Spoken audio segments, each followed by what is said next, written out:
و حبیبنا محمد وعلی آلہ و اصحابہ اجمعین ومن تبعہم بإحسان الی یوم الدین۔ شکریہ مولانا شفیق صاحب، آپ نے دعوت دی اور اس انتہائی اہم موضوع پر گفتگو کرنے کے لیے موقع فراہم کیا۔ گفتگو کے آغاز سے پہلے اللہ ذوالجلال والاکرام کی حضور یہ دعا ہے کہ اللہ خالق و مالک کائنات ہمیں صحیح طور پر معاملات کو سمجھ کر ان پہ عمل پیرا ہونے کی توفیق نصیب فرمائے۔ اللہ ذوالجلال والاکرام قرآن پاک میں ارشاد فرماتے ہیں، یا ایھا الناس اتقوا ربکم الذی خلقکم من نفس واحدہ۔ دنیا جہان کے انسانوں، بنی نوع انسان کو اللہ تعالیٰ نے خطاب فرمایا۔ سورۃ النساء کا آغاز، اے دنیا جہاں کے انسانوں، ڈرو اس اللہ سے جس نے تمہیں ایک مرد سے پیدا کیا۔ اللہ خالق و مالک کائنات نے ایک مرد سے یعنی آدم علیہ نبینا علیہ الصلاۃ والسلام سے ہماری اماں حوا کو پیدا کیا، اور پھر ایک مرد و ایک عورت سے پورے بنی نوع انسان کو پھیلا دیا۔ من ذکر و انثیٰ، ایک جگہ سورہ حجرات میں یوں ارشاد فرمایا کہ وَجَعَلْنَاكُمْ شَعُوبًا وَقَبَائِلَ لِتَعَارَفُوا، ہم نے تمہارے برادریاں، قبیلے، کنبے، گروہ مختلف انداز میں بنائے تاکہ ایک دوسرے کا احسن طریقے سے تعارف کر سکو۔ اسلام کی ایک عالمگیر وحدت ہمیں اسی چیز کا درس دے رہی ہے کہ بنی نوع انسان کی کیا حیثیت ہے، بنی نوع انسان کی کیا وقت ہے، بنی نوع انسان کی کیا قدر ہے۔ انسان ہونے کے ناطے ہم سب سے پہلے اللہ کا شکر ادا کرتے ہیں اور اس پہ مستعد، پھر مسلمان ہونے کے ناطے اس سے بڑھ کر اللہ کے شکر گزار ہو جاتے ہیں کہ اس نے ہمیں انسانوں میں مسلمان کی حیثیت سے منتخب کیا۔ یہ اس پہ مستعد ہے، یہ اس کا احسان ہے۔ لیکن جہاں تک تعلق انسانیت کا ہے، نبی محترم جناب محمد الرسول اللہ صلی اللہ علیہ وسلم کو اللہ تعالیٰ نے کسی ایک قوم و قبیلہ کی طرف مبعوث نہیں کیا، بلکہ نبی محترم جناب محمد الرسول اللہ صلی اللہ علیہ وسلم کو اللہ تعالیٰ نے بنی نوع انسان کی طرف بھیجا۔ وَمَا أَرْسَلْنَاكَ كَافَّةً لِلنَّاسِ بَشِيرًا وَنَذِيرًا، ہم نے آپ کو تمام انسانیت کی طرف پیغمبر بنا کے بھیجا، ڈرانے والا اور خوشخبری دینے والا۔ اسلام چونکہ ایک مکمل ضابطۂ حیات ہے، لائحہ عمل ہے، اور وہ پوری انسانیت کی رہنمائی کرتا ہے۔ اللہ ذوالجلال والاکرام انسانوں کو درس دیتے ہیں، یہ کہتے ہوئے ارشاد فرما رہے ہیں وَمَا أَرْسَلْنَاكَ إِلَّا رَحْمَةً لِلْعَالَمِينَ،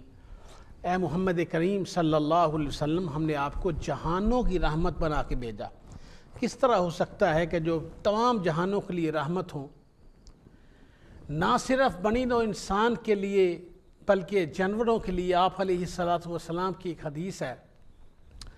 آپ نے ارشاد فرمایا کہ ہر تر جگر رکھنے والی چیز کے ساتھ رحم، یعنی جس کے اندر زندگی کے آثار موجود ہیں اس کے ساتھ شفقت کرنا، اس پہ رحم کرنا، بالفاظ دیگر کرو مہربانی تم اہل زمین پر، خدا مہرباں ہوگا عرش بری پر۔ یہ معاملہ ہے کہ ہر وہ چیز جس کے اندر روح ہے، سانس ہے، زندگی کے آثار ہیں، اس کے ساتھ مودت کا، محبت کا، پیار کا اور نیکی کرنے کا آپ علیہ الصلاۃ والسلام نے درس دیا۔ یہ ہمارا دین ہی ہے جس نے نہ صرف یہ کہ اپنے ماننے والوں کو یہ کہا کہ اے مسلمانوں، محمد الرسول اللہ صلی اللہ علیہ وسلم سے قبل بھی آمن الرسول بما انزل الیہ من ربہ والمؤمنون، تم اس چیز پر بھی ایمان لاؤ جو محمد الرسول اللہ صلی اللہ علیہ وسلم پر نازل ہوئی اور آپ سے پہلے وما انزل من قبلک، یعنی تورات، زبور، انجیل صحف ابراہیم، صحف موسیٰ، یعنی تمام آسمانی کتابیں جو منزل من اللہ ہوئیں، ان تمام کتابوں پر، ان تمام انبیاء پر یہ ایمان کی صفات میں ہے کہ آمنت باللہ و ملائکتہ و کتبہ و رسلہ۔ یہی سے مسئلہ سمجھ آ جاتا ہے کہ محمد رسول اللہ صلی اللہ علیہ وسلم سے قبل جتنی آسمانی کتابیں ہیں اور جتنے انبیاء اور رسول ہیں، ان پر ایمان لانا، ان کی تصدیق کرنا، یہ مسلمانوں پہ لازم ہے اور فرض ہے اور ضروری ہے اور واجبی حیثیت ہے۔ اگر ایک بندہ قرآن کو مانتا ہے اور وہ عیسیٰ علیہ السلام کو پیغمبر نہیں مانتا، موسیٰ علیہ السلام کو پیغمبر نہیں مانتا، تو وہ مسلمان نہیں رہتا۔ اگر وہ قرآن پر ایمان رکھتا ہے اور اسی طرح تورات، زبور، انجیل پر اس کا ایمان نہیں ہے، تو وہ مسلمان نہیں ہے۔ اس کا مطلب یہ ہوا کہ کھلے دل سے قل یا اہل الکتاب تعالوا الی کلمۃ سواء بیننا وبینکم الا نعبد الا اللہ، کیونکہ تمام انبیاء اور رسول کی دعوت توحید تھی اور محمد الرسول اللہ صلی اللہ علیہ وسلم کی دعوت بالاولیٰ توحید ہے۔ اس لیے تمام مذاہب کی اور تمام ادیان کی دعوت ایک ہی ہے، بیس ان کا ایک ہی ہے۔ اس لیے اسلام کے آنے سے دنیا کی رخ بدلی، انسانوں کے مزاج تبدیل کر دیے اسلام نے۔ وہ جو باہم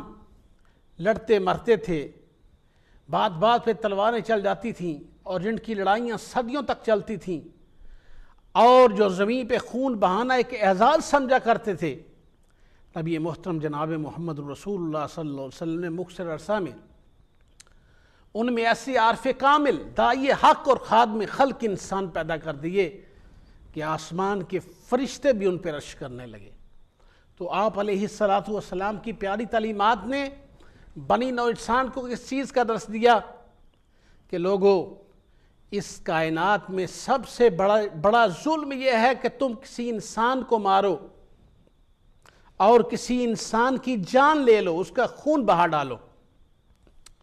آپ قرآن پاک کھولیے، ایک جگہ سے نہیں، مختلف مقامات قرآن پاک کی تلاوت کیجئے۔ من قتل نفسا بغیر نفس او فساد فی الارض فکانما قتل الناس جميعا۔ یہ بات صرف کہنے کی حد تک نہیں ہے، بلکہ مسلمانوں نے اس پہ عمل کر کے دکھایا۔ پروپیگنڈا کرنے والے مخالفین یا قرآن و احادیث کو غلط طور پہ انٹرپریٹ کرنے والے اور انہیں اپنی مرضی کا جامہ پہنانے والے، میں ان کی بات نہیں کرتا، یا ان علماء کی بات بھی نہیں کرتا جو صحیح معنوں میں راسخ فی العلم نہیں ہیں، اور وہ قرآن و حدیث سے چند چیزیں محض اس لیے نکالتے ہیں تاکہ اس پہ تنقید کریں، تشریح کریں، اور کچھ مستشرقین جو تان و تشریح کے لیے قرآن و حدیث کا کچھ مطالعہ کر لیتے ہیں، آدھی آیت پڑھ لیتے ہیں اور پوری آیت کا ترجمہ آگے نہیں پڑھتی، اس پہ ہاتھ رکھ لیتے ہیں۔ اللہ تعالیٰ نے قرآن پاک میں ارشاد فرمایا، من قتل نفسا بغیر نفس او فساد فی الارض فکانما قتل الناس جميعا۔ جس شخص نے ایک انسان کی، ایک مسلمان کی نہیں، ایک انسان کا خون بہایا، خواہ اس کا تعلق کسی قوم و قبیلہ اور رنگ و نسل اور کسی مذہب سے ہو، عیسائی ہو، یہودی ہو، عیسائی ہو، سکھ ہو، ہندو ہو، کوئی بھی ہو، اس کا خون بہایا، فکانما قتل الناس جميعا، گویا کہ اس نے پوری انسانیت کو مار ڈالا۔ ومن احیاھا فکانما احیا الناس جميعا، اور جس نے ایک شخص کی جان بچا لی، اس کو مرتے ہوئے اس کے منہ میں پانی ڈالا، فکانما قتل الناس فکانما احیا الناس جميعا، گویا کہ اس نے دنیا جہاں کے انسانوں کو بچا لیا۔ حدیث پاک میں آتا ہے کہ قیامت کا دن ہوگا، اللہ تعالیٰ ابن آدم کو بلائیں گے اور کہیں گے کہ میں دنیا میں بھوکا ہوا، تو نے مجھے کھلایا نہیں، میں پیاسا ہوا، تو نے مجھے پلایا نہیں، میں ننگا ہوا، تو نے مجھے لباس نہیں پلایا۔ وہ تعجب کرے گا، بارے الہ تیری شان بالا کہ تو کس طرح بھوکا اور پیاسا ہو سکتا ہے۔ تو اللہ خالق و مالک کائنات اس وقت ارشاد فرمائیں گے، اے بندے، اے آدم کے بیٹے، فلاں فلاں میرا بندہ بھوکا ہوا، ننگا ہوا، پیاسا ہوا، اگر تو اس کے کام آتا تو مجھے اس کے قریب پاتا۔ اور پھر یہی بھی بس نہیں ہے، بلکہ محمد کریم صلی اللہ تعالیٰ علیہ وسلم نے ارشاد فرمایا کہ اس زمین پر سب سے پہلا قتل جو ہوا وہ آدم علیہ السلام کے دو بیٹوں کے درمیان، جس کا تذکرہ قرآن پاک میں آیا کہ قابیل نے حابیل کو قتل کر ڈالا اور اسے اس قدر نگاہ نفرت سے دیکھا گیا کہ جس نے حسد میں بغض میں آ کر جل بھن کر اپنے بھائی سے اسے یہ کہا کہ لاقتلنک، تو اس نے جواب میں کہا لئن بسطت الی یدک لتقتلنی ما انا بباسط یدی لیقتلک۔ اچھے لوگ دنیا میں وہی ہوتے ہیں کہ اگر ان کی طرف کوئی ہاتھ بڑھاتا بھی ہے، ظلم و زیادتی کرتا بھی ہے، تو وہ جواب میں اپنے بھائی کو کہتے ہیں ارے تو نے جو ظلم و زیادتی کی اس کا خمیازہ تو کل قیامت کے دن بھگت لے گا، لیکن میں اس طرح کا تشدد تجھ پہ کرنے کے لیے تیار نہیں ہوں جو تو مجھ کرنے کے لیے ٹھان رہا ہے۔ تو اس نے کہا میں تمہیں ضرور قتل کروں گا۔ اس نے اسے قتل کر دیا، حالانکہ کوئی قصور نہیں تھا اس کا سوائے اس کے کہ اللہ نے اسے ایک اعزاز بخشا تھا، اکرام بخشا تھا، اس کی قربانی کو اللہ تعالیٰ نے قبول کیا تھا۔ نبی محترم جناب محمد رسول اللہ صلی اللہ علیہ وسلم نے ارشاد فرمایا کہ اللہ تعالیٰ کو قابیل کے اس گندے عمل پہ اتنا غصہ آیا کہ اس نے زمین پہ یہ سب سے پہلا قتل کر ڈالا۔ فرمایا کہ اب قیامت تک کے لیے نسل آدم میں جو بھی قتل کیے جائیں گے، قیامت تک کے لیے ان کا وبال اس شخص کے اوپر پڑتا رہے گا۔ اور اس طرح ڈرایا کہ من سن فی الاسلام سنتاً حسنتاً، جو بندہ اچھے کام کا آغاز کرتا ہے اور اس اچھے کام کی بیس قرآن و حدیث میں موجود ہونی چاہیے، تو جب تک اس پہ کام کرنے والے آگے اس پہ عمل کرتے رہیں گے اسے اس کا ثواب ملتا رہے گا۔ اسی طرح ایک بندہ اگر برے کام کا آغاز کرتا ہے، جس طرح قابیل نے سب سے پہلا زمین پہ قتل کر دیا، تو اس برے کام کے آغاز کے سبب جتنے لوگ قیامت تک کے لیے وہ برا کام کریں گے اس کا وبال اس کے اوپر پڑتا رہے گا۔ بہت شکریہ محترم پروفیسر حافظ مطیع الرحمن صاحب، ماشاءاللہ آپ نے تفصیل کے ساتھ اس پورے پیرائے کے اندر اسلام کی اس نظام عدل کو بھی رکھا، اور خاص طور پر اقلیتوں کے حوالے سے یہ چیز سامنے رکھی ہے ہم نے ناظرین، کہ اسلام کا مجموعی طور پر اسلام کا جو حکم ہے وہ یہی ہے کہ ہر انسان کے ساتھ عدل و انصاف، پیار و محبت، مساوات کا جو حق ہے وہ اس کو مکمل طریقے سے دیا جائے۔ آپ سب یہاں پہ دوسری بات یہ بھی سامنے آتی ہے، جیسے کہ کچھ ساتھ موجودہ جو حالات چل رہے ہیں اس کے حوالے سے ہم گفتگو کریں گے کہ اگر اقلیتوں کے اوپر کوئی ظلم ہوتا ہے تو کیا وہ بعض اقلیتیں اس قدر کمزور ہوتی ہیں کہ وہ پھر اپنے حقوق کے لیے یا اس ظلم جو ان کے اوپر ہوا ہے اس کا مقابلہ کرنے کے لیے ہتھیار اٹھا لیتے ہیں، آگے سے مقابلہ کرتے ہیں، اس کے اندر پھر املاک کو بھی جلایا جاتا ہے اور انسانوں تک کو بھی جلا دیا جاتا ہے۔ تو اگر اقلیتوں کے اوپر ظلم ہوتا ہے، جیسے کبھی بھی حال میں بھی جو واقعہ ہوا، تو اس حوالے سے ان لوگوں کو کیا کرنا چاہیے، ان اقلیتوں، کیونکہ ان کے ذہن کے اندر ہوتا ہے کہ مسلمانوں نے ہمارے اوپر حملہ کر دیا، ایک فرد کے کسی عمل کو کہا جاتا ہے کہ مسلمانوں نے کر دیا، اور شاید مجموعی طور پر یہ لوگ ایسے ہی کرنے والے ہیں۔ تو اس حوالے سے اقلیتیں جو ہیں ان تک بھی آپ کا پیغام پہنچنا چاہیے کہ اگر کوئی اس قسم کا واقعہ ہو جائے یا ایسا نظام کے اندر کوئی اس قسم کی کوئی خرابی پیدا ہو جائے تو پھر وہ کس طریقے سے وہ ان سارے حالات کا مقابلہ کریں۔ یہاں صاحب جیسے کہ پہلے میں نے عرض کیا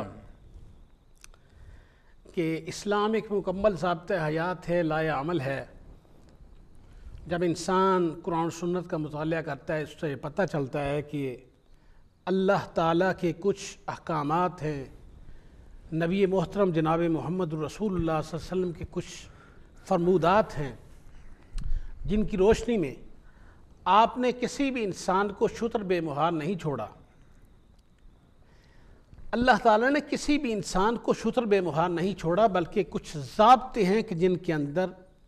انہیں اس کا پابند کر کے رکھا ہوا ہے، کیونکہ یہاں کچھ قوانین چلتے ہیں اور وہ قوانین منزل من اللہ ہیں۔ اگر یہاں ان ملکوں میں جمہوری قوانین چل رہے ہیں تو یہ بالآخر اگر دیکھا جائے تو قرآن و حدیث ہی سے مستخرج قوانین ہیں۔ بالآخر یہ ساری چیزیں وَأَمْرُهُمْ شُورَىٰ بَيْنَهُمْ کے تحت قرآن و سنت سے ہمیں یہ ساری چیزیں مل جائیں گی۔ لہٰذا مختلف ممالک میں، ملک پاکستان میں، یہاں یورپ میں، امریکہ میں، دیگر ممالک میں کچھ ضابطے اور اصول چلتے ہیں۔ اگر ایک بندہ ایک جرم کرتا ہے تو اس کے مقابلے میں اگر ایک خود بندہ اس سے بدلہ لینے کے لیے تیار ہو جائے گا تو پھر یہ تو جنگل کا قانون بن جائے گا، بلکہ جنگل میں بھی کوئی ضابطہ ہوتا ہے۔ تو اس طرح معاشرے برباد ہو جائیں گے، تہذیبیں بکھر جائیں گی، انسان کا گلا کاٹنا شروع کر دے گا، باہم دستوں گرے باں ہو کر وہ پھر ہر وقت باطل قوتوں کے لیے جو پیچھے چلتی ہیں اور ہر وقت شیطان کی شیطنت انسان کے پیچھے لگی ہوئی ہے کہ وہ مسلمانوں کو اور دیگر مذاہب کے لوگوں کو آپس میں لڑائے، وہ ان کے لیے نوالہ تر بن جائیں گے۔ لہٰذا ایک ضابطے اور اصول موجود ہیں۔ رسول کائنات جناب محمد الرسول سر یعنی کہ آپ کے انشاءاللہ اس موضوع پہ ہم مزید بھی گفتگو کرتے رہیں گے، بریک کا وقت بھی قریب ہے اور ہمارے دو معزز مہمان بھی موجود ہیں، یعنی کہ کسی قسم کے بھی واقعات ہوں، خواہ وہ مسلمانوں کے ساتھ ہوں یا غیر مسلموں کے ساتھ، تو اس ملک کے جو عدالتی قوانین ہیں انہی کے تحت رہ کے اپنے حقوق کے لیے بھی لڑا جائے اور اس کے ساتھ ہی احتجاج کو بلند کیا جائے، تاکہ یہ نہیں کہ ایک ظلم کا بدلہ آپ اس سے زیادہ بڑھ کے ظلم کے ساتھ کریں۔ یہ مزاج کسی بھی مذہب کا نہیں ہے۔ محترم پروفیسر راشد محمود صاحب موجود ہیں، آپ کو پروگرام کے اندر ویلکم کہتے ہیں۔ ماشاءاللہ آپ کا بھی تعلق تعلیم کے ساتھ رہا ہے اور ابھی آپ تعلیم ہی سے وابستہ ہیں، تو ماشاءاللہ شفیلڈ کے اندر آپ نے بھی ایک ایجوکیشن سینٹر کی بنیاد رکھی، تو میں آپ سے بھی جاننا چاہوں گا کہ یہ اس کی ضرورت کیوں کر آپ کو محسوس ہوئی اور اس وقت جو ماشاءاللہ آپ نے سینٹر قائم کیا اس میں کس قسم کی ایکٹیویٹی جاری ہیں؟ اعوذ باللہ من الشیطان الرجیم، بسم اللہ الرحمن الرحیم۔ سب سے پہلے تو شفیق صاحب آپ کا بہت شکریہ کہ آپ نے آج کے اس پروگرام کے لیے ہمیں مدعو کیا۔ آپ کے سوال کا جواب دینے سے پہلے میں آپ کے پروگرام کے حوالے سے ایک دو باتیں عرض کرنے کی اجازت چاہوں گا۔ جزاک اللہ۔ آپ جو یہ ہفتہ وار جو پروگرام کرتے ہیں اور علماء حق کو یہاں بلاتے ہیں اور یہ حق اور سچ کی جو روشنی بکھیر رہے ہیں، آپ کے پروگرام کا نام بھی روشنی ہے، اس کے لیے میں آپ کو خراج تحسین پیش کرتا ہوں اور دعا گو بھی ہوں کہ اللہ تعالیٰ آپ کو ہمت اور توفیق دے اور یہ کام آپ جاری ساری رکھ سکیں۔ جزاک اللہ۔ میں آپ کی تحریریں بھی پڑھتا رہتا ہوں، آپ ہفتہ وار جو ہے وہ کالم آپ کا مجھے ہے حکم اذاں کے حوالے سے بھی آپ حق و سچ لکھتے رہتے ہیں۔ پھر آپ نے ایک دعوت و تبلیغ کا کام جو شروع کیا ہوا ہے، میں سمجھتا ہوں کہ آپ ایک بہت بڑا کام کر رہے ہیں۔ جزاک اللہ، بہت شکریہ۔ اللہ تعالیٰ آپ کو اس کا اجر عطا فرمائے اور آپ کو آپ کی محبتوں کا شکریہ۔ آپ نے جس حوالے سے بات کی ہے ہمارے اس کمیونٹی سینٹر اور ایجوکیشن سینٹر کی، اس کے پیچھے بھی ایک بڑی ہسٹری ہے۔ ہمارے چند دوستوں نے اور بزرگوں نے جو ہے وہ اس کی بنیاد رکھی، ہم نے اسے پھر جو ہے وہ کنٹینیو کیا۔ آج الحمدللہ یہ جو ہے وہ یہ سیٹ اپ قائم ہو گیا ہے اور ہم نے انشاءاللہ وہ کلاسز شروع کر رہے ہیں اور جلد ہی جو ہے وہ ایجوکیشن جو دنیاوی تعلیم ہے اس کے حوالے سے بھی اور یہ جو دینی تعلیم ہے اس کے حوالے سے بھی یہ سینٹر فل فلیج اپنا کام شروع کر دے گا۔ یعنی کہ دینی اور دنیاوی دونوں علوم کے لیے آپ کا سینٹر اس میں ایک شفیلڈ کے مسلمانوں کی رہنمائی کرے گا؟ جی بالکل، انشاءاللہ۔ تو کون کون سے بزرگ تھے جنہوں نے اس سینٹر کے قیام کے لیے آپ کے ساتھ بھرپور تعاون کیا؟ یہ میں سمجھتا ہوں کہ ہمارے لوکل جو ہیں وہ ہمارے بزرگ تھے، جو ہیں ایک ہمارے جو کچھ چند ان میں سے جو ہیں مرحوم ہیں، میں دعا گو ہوں کہ اس پروگرام کے حوالے سے بھی کہ اللہ تعالیٰ ان کی قبروں کو منور فرمائے۔ اور یہ ایک ٹیم ورک تھا، آپ جانتے ہیں کہ اس طرح کے کام جو ہوتے ہیں یہ ایک ٹیم کا نتیجہ ہوتے ہیں اور ایک ٹیم ورک کے ذریعے سے ہی جو ہے وہ آج ہم الحمدللہ اسٹیج پہ پہنچے ہیں کہ آج یہ سینٹر جو ہے وہ بھرپور جو ہے وہ ہمیں جو ہے اس کا فائدہ پہنچا۔ تو آپ کا سینٹر جو ہے کیا صرف مسلمانوں کے لیے ہوگا یا اس میں غیر مسلم بھی آ سکتے ہیں جو نہ صرف اسلام کی تعلیمات کو سیکھیں بلکہ اگر انہیں ہیلتھ کے حوالے سے، رفاہ عامہ کے حوالے سے، کسی بھی حوالے سے اگر کوئی ان کو کوئی ہیلپ کی ضرورت ہو تو کیا اس سلسلے میں بھی آپ کا سینٹر ان کی رہنمائی کرے گا؟ جی بالکل، یہ سب کمیونٹی کے لیے اس میں الاؤڈ ہے، اس میں کوئی کسی کے لیے کوئی پابندی نہیں ہے۔ تو اس میں جو ہے وہ غیر مسلم بھی جو ہے وہ آ سکتے ہیں اور جو ہے ہمارے اس میں جو ہے مینیفیسٹو میں بھی ہے کہ اس میں وہ بالکل بھرپور شامل ہو سکتے ہیں، ایکٹیویٹی میں حصہ لے سکتے ہیں اور جو ہے وہ غیر مسلموں کے بچوں کو بھی ہم جو ہے وہ دنیاوی تعلیم مثال کے طور پر میتھمیٹکس ہے، انگلش ہے، سائنس کی جو ہے ہم شروع جو کر رہے ہیں ان میں ہم ان کو بھی دعوت دیں گے کہ ان کے بچے بھی آئیں اور اس سے استفادہ حاصل کریں۔ تو آپ یہ بھی سمجھتے ہیں کہ اس وقت جو برطانوی مسلمانوں کو جو چیلنجز اس وقت کرنٹ ایشوز کے ساتھ جو ہیں اور خاص طور پر ابھی میڈیا کے حوالے سے بے شمار ایسے ایشو چل رہے ہیں کہ تو ہم سمجھتے ہیں کہ اس قسم کے جو سینٹر ہیں یہ معاون ثابت ہو سکتے ہیں اس خلیج کو، اس گیپ کو ختم کرنے میں بھی؟ بالکل، میں سمجھتا ہوں کہ جو اس ملک میں رہتے ہیں، یہاں پر کام کرتے ہیں، ہمیں ہر بندہ جو جہاں پر بھی کام کرتا ہے وہ ایک ایگزامپل میں سمجھتا ہوں اگر وہ اپنا کام بخوبی اور ایمان کے ساتھ بھرپور کرے تو میں سمجھتا ہوں کہ یہ بھی ایک دین کی تبلیغ ہے۔ جب آپ جہاں پر ہوتے ہیں، آپ کے کولیگز ہوتے ہیں، ساری چیزیں دیکھی جاتی ہیں، اور میں سمجھتا ہوں کہ جب آپ ایک اچھے اسلام کے ریپرزینٹیو ہوں گے تو یہ بھی ایک بڑی، میں سمجھ رہا ہوں کہ تبلیغ کے حوالے سے ایک بہت اچھی بات ہے۔ ماشاء اللہ ہمارے ساتھ موجود ہیں پروفیسر راشد محمود صاحب، پروفیسر حافظ مطیع الرحمان صاحب۔ انشاءاللہ بریک لیتے ہیں ناظرین، اور بریک کے بعد ان سے انشاءاللہ مختلف موضوعات کے اوپر، مطلب مختلف ایسے ایشوز کے اوپر بھی بات کریں گے جس کا تعلق اسلام کے ساتھ ہے، اقلیتوں کے ساتھ ہے، اور خاص طور پر اسلام کی اس پیغام کے ساتھ ہے، وہ پیغام اسلام کا جو محبت کا ہے، رواداری کا ہے، عدل و انصاف کا ہے۔ انشاءاللہ اس پہ گفتگو کریں گے۔ السلام علیکم ورحمۃ اللہ وبرکاتہ۔